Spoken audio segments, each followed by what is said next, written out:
A paz do Senhor, irmãos. Estamos aqui para dar continuidade a mais um estudo da Palavra de Deus, hoje falando sobre as obras da carne. Nós estamos no livro de Gálatas, capítulo 5 e o versículo 19. Convido você para nós lermos, que é a base dos nossos estudos aqui, porque as obras da carne são manifestas, as quais são prostituição, impureza, lascívia, idolatria, feitiçarias, inimizades, porfias, emulações, iras, pelejas, dissensões, heresias, invejas, homicídios, bebedices, glutonarias e coisas semelhantes a estas, acerca das quais vos declaro, como já antes vos disse, que os que cometem tais coisas não herdarão o reino de Deus. Então nós lemos aqui que as obras da carne elas já são manifestas. Falamos nos estudos anteriores que as obras da carne elas já nascem conosco, elas já estão manifestas em nós. E nós só conseguimos vencê-las através do Espírito Santo de Deus. Isso nós explicamos aqui e eu creio que os irmãos entenderam. Hoje nós vamos falar sobre o pecado de feitiçaria e idolatria. O pecado de feitiçaria, que também pode ser chamado de ocultismo ou bruxaria, é a prática de magia em busca de resultados extraordinários e sobrenaturais que fogem da explicação do conhecimento humano. Estão aqui envolvidos o ocultismo, o espiritismo, tudo que quer dizer escondido, encoberto de alguma forma, secreto, misterioso, sobrenatural, fora do conhecimento do homem, que não tem explicação, nós podemos encaixar aqui na parte de feitiçaria. Isso não é uma coisa que eu estou inventando, pesquisei para trazer isso para vocês, porque é a realidade, tá? Nós temos aqui a magia branca, onde nós ouvimos muitas pessoas falarem, não, mas eu frequento a magia branca, que são trazem benefícios, a gente faz oração, a gente utiliza alguns objetos que simbolizam algo sobrenatural, é tudo do bem, e tem a magia negra, que nós vemos que são práticas associadas à necromancia, que seria conversar com os espíritos, pessoas que já morreram, e consultar essas pessoas mortas a fim de receber delas orientações, o guia para caminhar, orientação para tomar decisão nas suas vidas. Acho que vocês já viram situações como essa, que pessoas dizem assim, não, me apareceu um sonho, meu avô me dizendo isso, minha avó dizendo aquilo. A Bíblia diz que não é possível isso acontecer. E em Deuteronômio capítulo 18, versículo 10 a 12, diz assim, não ofereçam seus filhos em sacrifício queimando-os no altar, não deixem que no meio do povo haja adivinhos ou pessoas que tiram sortes, não tolerem feiticeiros, nem quem faz despachos, nem os que invocam os espíritos dos mortos. O Senhor Deus detesta os que praticam estas coisas nojentas e por isso mesmo está expulsando da terra esses povos enquanto vocês vão tomando posse dela. Aqui, Moisés estava explicando os 10 mandamentos para o povo de Israel de uma maneira mais clara. Puxa, mas eles já não receberam os 10 mandamentos desde o momento que eles saíram ali do Egito, no Monte Sinai? Sim, mas assim como eles, nós também esquecemos, não é verdade, das coisas. Então Moisés aqui estava explicando passo a passo como os 10 mandamentos deveriam ser cumpridos na vida do povo de Israel. E Deus aqui estava utilizando Moisés para preparar o povo para alcançar a terra prometida. Eles tinham ainda que atravessar o Rio Jordão e depois eles alcançariam a terra prometida. Lá havia um povo que fazia todas essas coisas que nós lemos aqui. Eles ofereciam filhos ao deus Moloque, como sacrifício, né? Eles tinham adivinhos no meio deles, adivinhavam as coisas, deixando Deus de lado, e tudo que era prejudicial mesmo à fé, eles faziam aqui. Então, Moisés estava dizendo, não se misture com eles serão retirados daquela terra, vocês habitarão naquela terra, mas eu não quero que vocês tenham as mesmas práticas que eles. Por que Moisés está falando isso? Irmãos, assim como nós, talvez eles pensavam, mas nós vamos lá, nós vamos influenciar, nós não vamos ser influenciados. Vocês já viram isso acontecer? Muitas pessoas falam assim, não, eu estarei no meio deles, mas eu vou para influenciar. Eu vou para mudar um pensamento, para convencer aquela pessoa a pensar diferente. E no fim da história, o que nós vemos? Aquela pessoa que foi para convencer saiu convencida. Aquela pessoa que foi para lutar contra aquele pecado voltou praticando aquele pecado. Aquela pessoa que foi para influenciar, ela voltou influenciada. Então é muito perigoso isso, de dizer eu vou até ali e eu quero fazer a mudança ali. Se nós não estivermos cheios do Espírito Santo, se nós não estivermos cheios de Deus, acontece o contrário. E é isso que Moisés estava temendo, que o povo de Israel nem sequer se casasse com pessoas estrangeiras, ali com mulheres estrangeiras, com homens estrangeiros, mas que ficasse ali entre o povo de Israel mesmo, o povo escolhido, né, para não haver nenhum tipo de rebeldia, porque a rebeldia também é considerada um pecado de feitiçaria. E aí, o que se encaixa no pecado de feitiçaria? O que nós poderíamos dizer que se encaixa no pecado de feitiçaria? Se encaixa o espiritismo. Eu sei que muita gente que pode estar assistindo gosta da doutrina, né, vamos chamar assim, do espiritismo, porque ele vem trajado de um ensinamento de Novo Testamento, usam a Bíblia e vem com essa aparência do bem, mas na verdade é uma aparência do mal. Por quê? Porque eles têm a visão de Cristo como um ser evoluído, não como um Deus, né? E nós cremos que Cristo é Deus e Deus é Cristo. E, além disso, eles estão voltados para o aperfeiçoamento moral do homem através do quê? Através dos ensinamentos dos espíritos desencarnados. Então, eles acreditam que os espíritos voltam para nos fazer ser humanos melhores, seres humanos melhores, né? A adivinhação também se encaixa ali na feitiçaria, porque usa métodos, magias, atos para aconselhar indivíduos sobre o futuro. Isso também não agrada a Deus, sabe? Mágicas, atos simbólicos.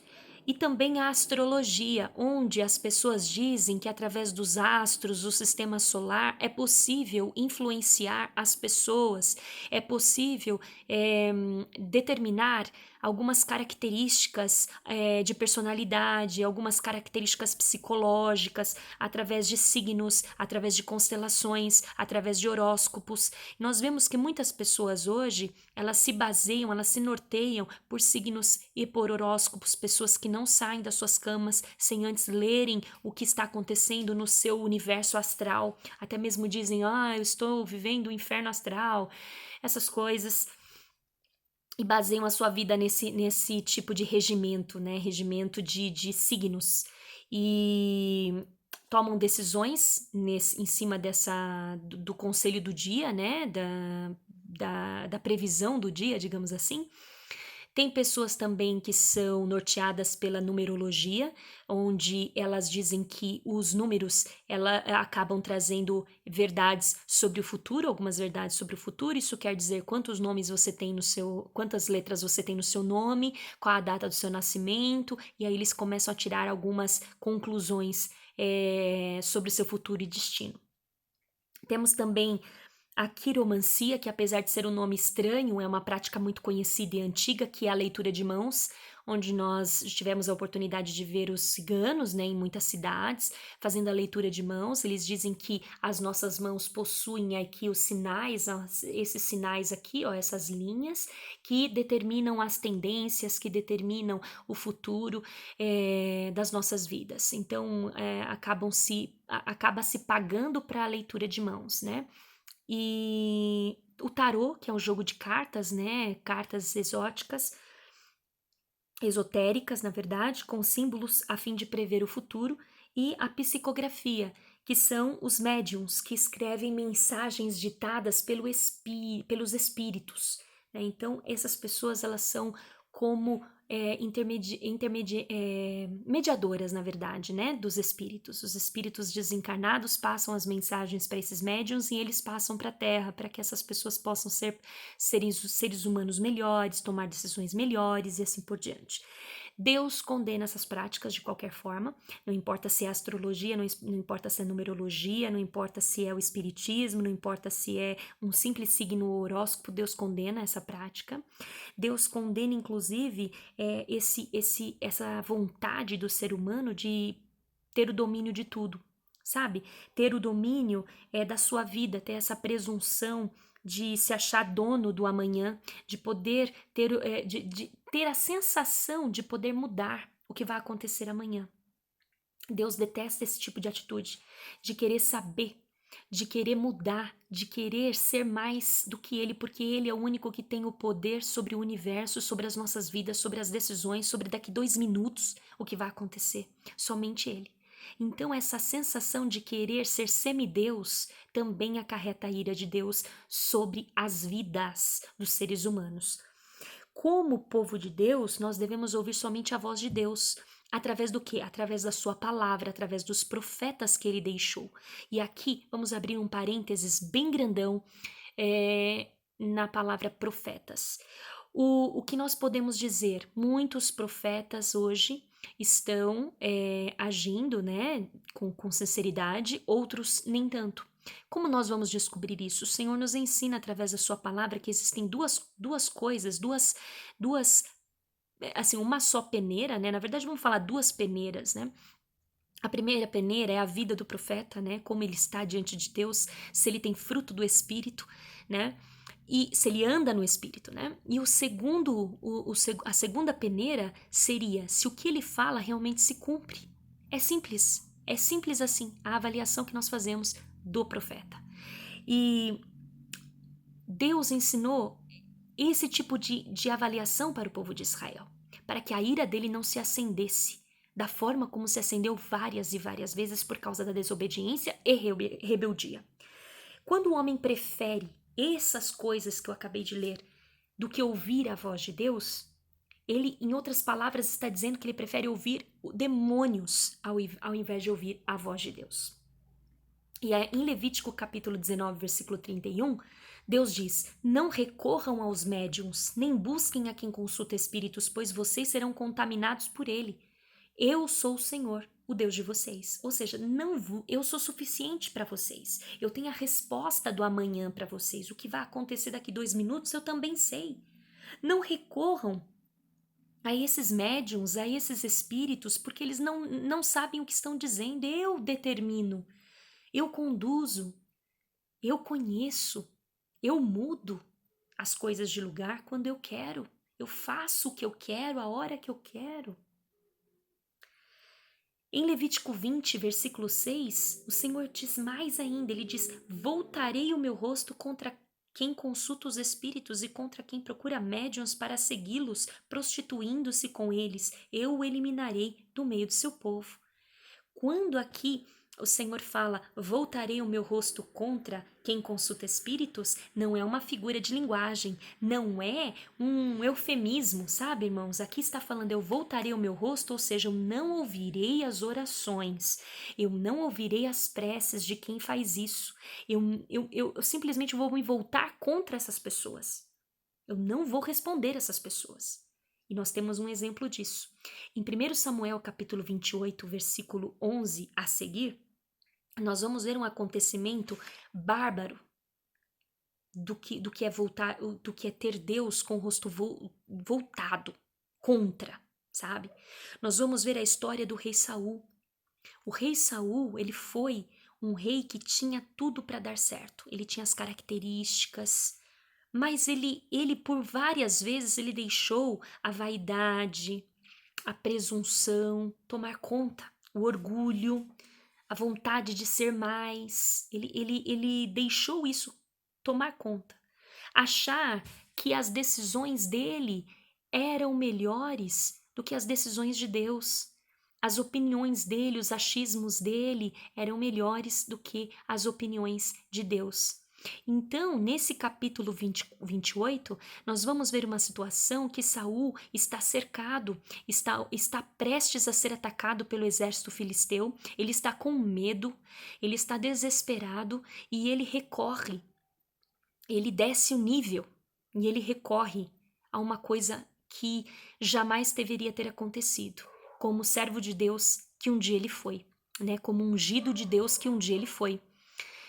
E ele se disfarça, né? Porque ele procura ali os profetas daquela época e ele se disfarça porque os profetas, na verdade, eles não querem passar nada ali, porque Deus não falou nada, né? Profeta verdadeiro não passa o que está pensando, achando naquele momento, e sem que Deus fale, né?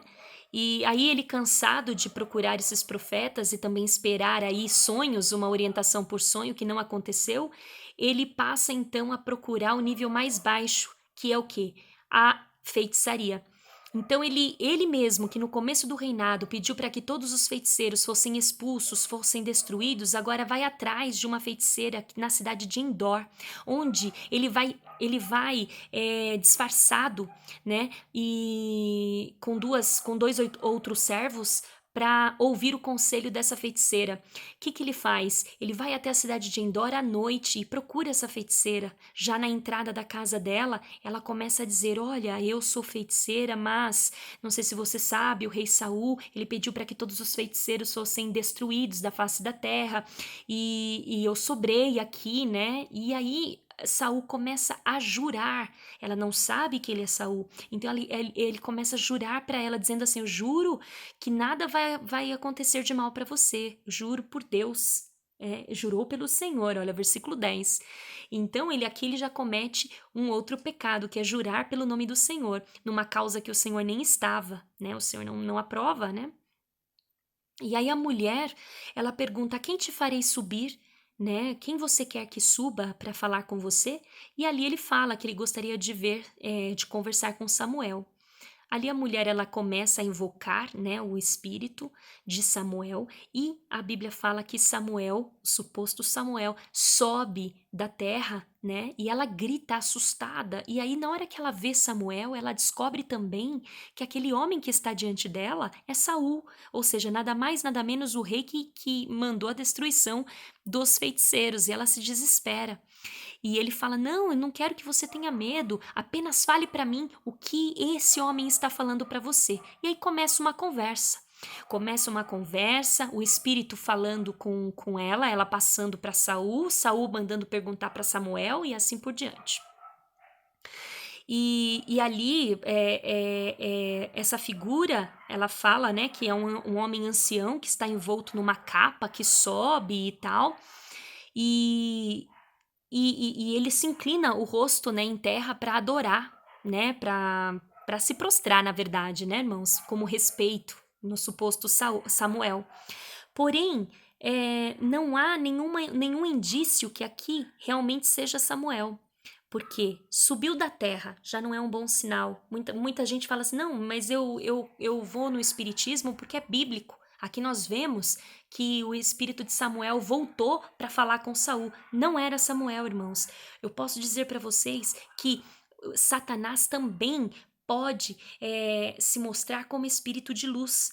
Satanás também pode aparecer como espírito de luz e enganar a muitos. E aqui podemos dizer com toda certeza que não era profeta Samuel. Todos os indícios aqui, mesmo que sejam Samuel falando: olha, eu te avisei quando eu era profeta, eu falei que isso iria quando eu era vivo, né, profeta, falei que isso iria acontecer com você, mas você não deu ouvidos. Se vocês lerem todo o capítulo, vocês vão ver que é exatamente essa a conversa entre eles. E aí, no final da história, Samuel fala que ele vai ser destruído mesmo, ele e os filhos dele vão morrer, que vão estar com ele no mundo dos mortos.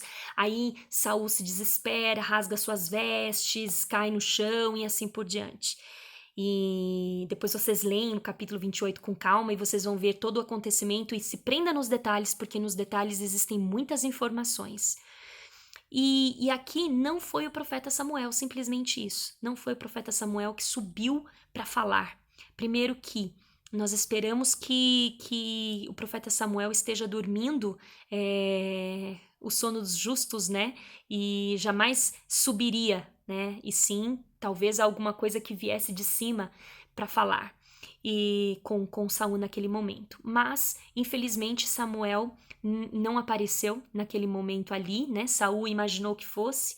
O destino de Saul foi horrível. Saul se suicidou e não viveu os sonhos que Deus tinha para ele, não viveu os planos que Deus tinha para ele, por uma série de razões, por uma série de desobediências, né?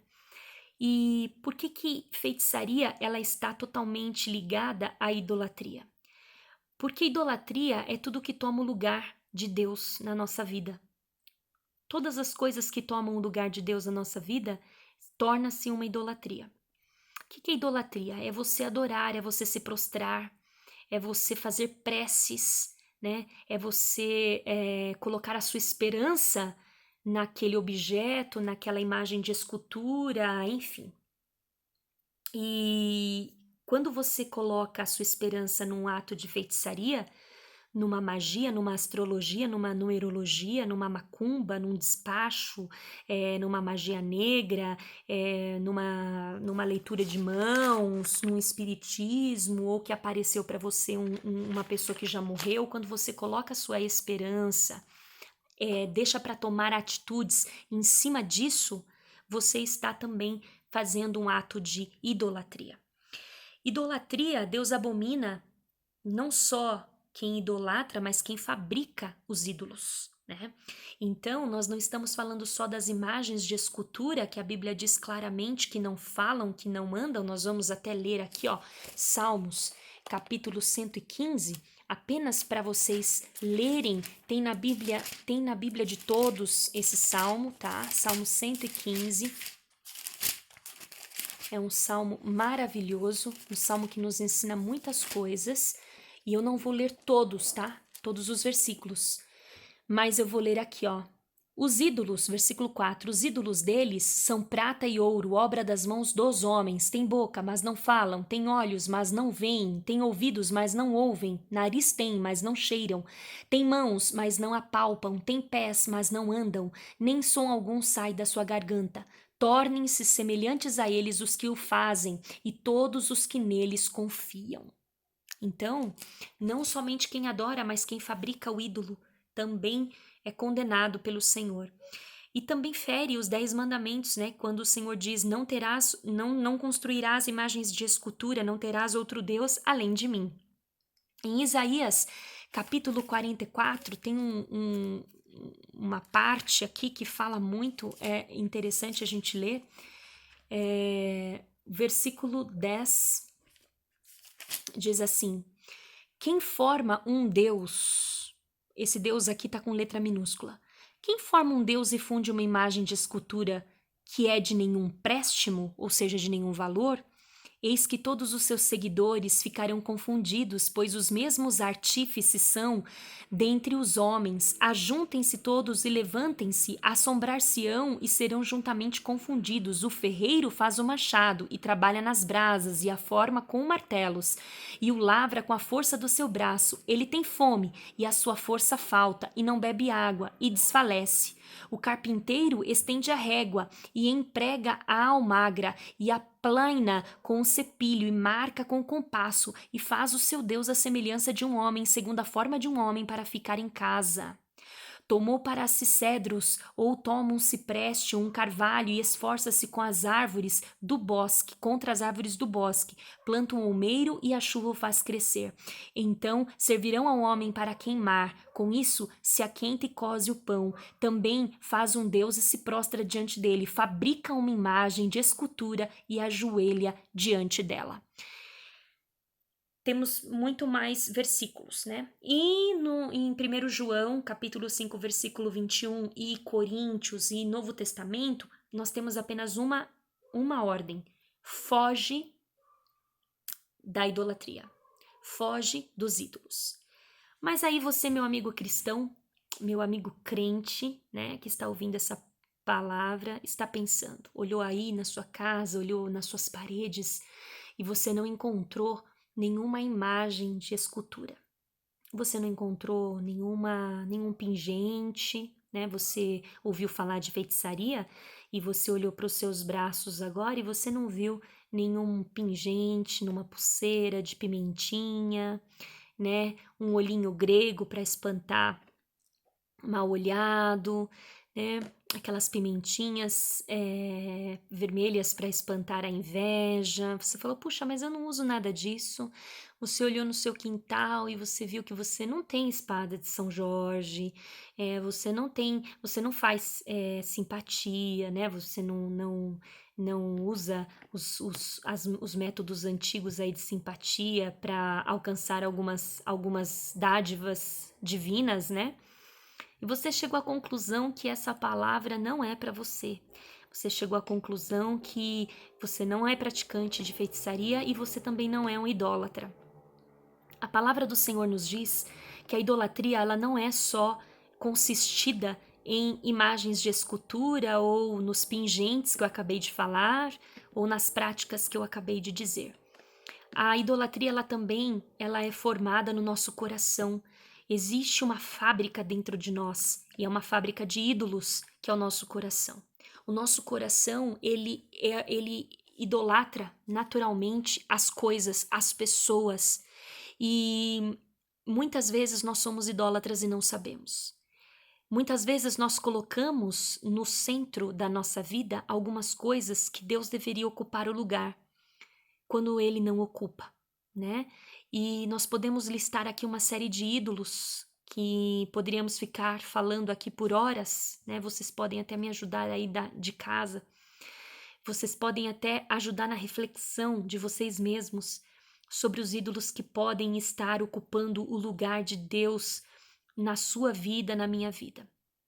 Nós temos no centro da adoração, nós deveríamos colocar Deus, mas muitas vezes Deus olha e ele não vê que ele está no trono, mas ele vê outras coisas no trono, tais como dinheiro, né?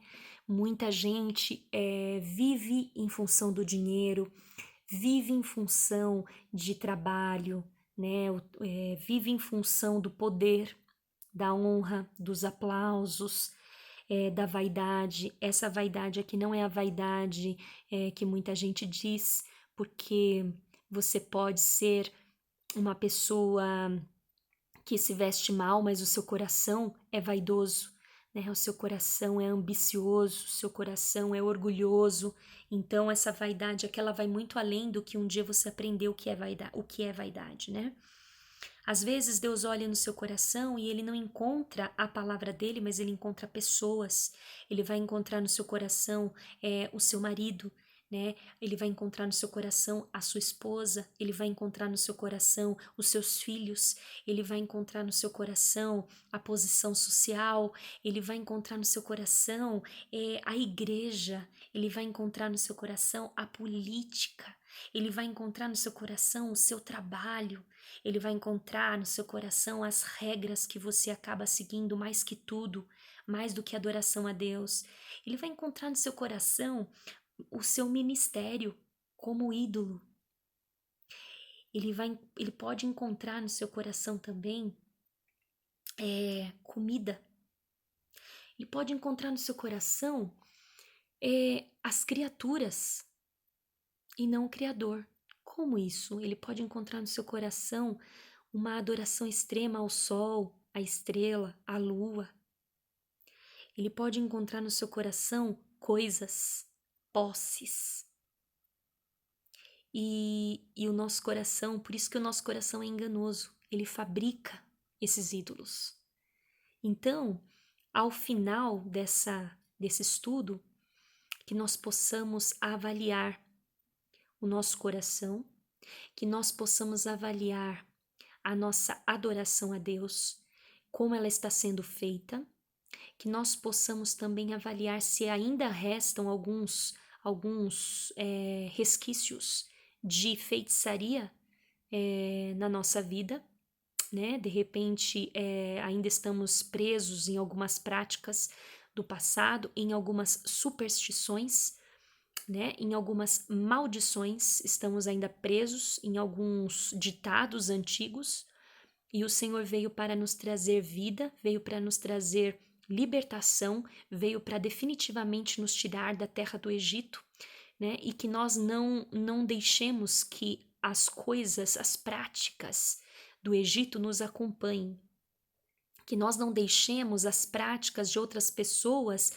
práticas ruins, nos acompanhar, que quando nós nos ajuntarmos, que nós sejamos os influenciadores e não os influenciados, e que nós possamos adorar somente a Deus, colocar Deus no centro.